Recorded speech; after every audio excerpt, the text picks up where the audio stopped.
Assalamualaikum, selamat pagi. Sekarang aku dekat Jabatan Tok Balip.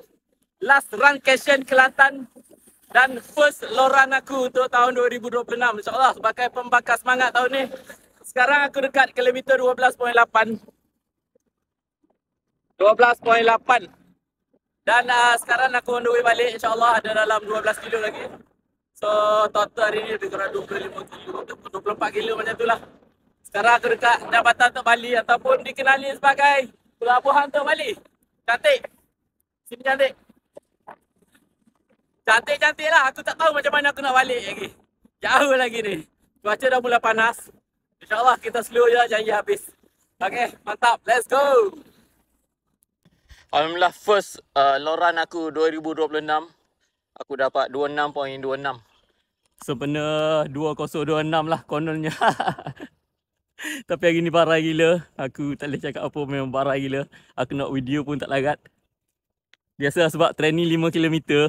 Tiba-tiba nak buat loran solo pula tu dengan panas. Sekarang dah pukul 11 tau. Dengan panas. Aku masuk KM 13 tadi aku dah barai. Aku dah tak boleh lari. Aku tak boleh bercakap. Dah macam kena KO. Sekarang dah habis, alhamdulillah. Semoga loran kali ni memberi semangat untuk aku terus berlari tahun 2026 dan seterusnya lah. Doa aku juga buat kawan-kawan aku, insyaAllah. Kena kuat lah, kena kuat. Kuat lah. Untuk apa? Untuk melawan mental kita je. Lawan mental kita je. Kalau tak memang gagal lah. Memang gagal, serius.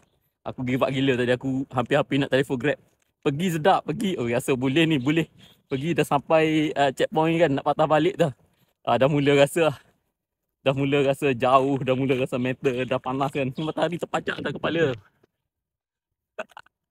Tapi alhamdulillah selamat hidup lagi. Walaupun dah aku rasa belum nyawa-nyawa ikan tapi hampir nyawa-nyawa ikan. InsyaAllah nanti untuk next event kita jumpa dekat Twin City. Aku rasa aku tak boleh nak laju serius. Kalau dapat 5 jam pun dah syukur sangat lah.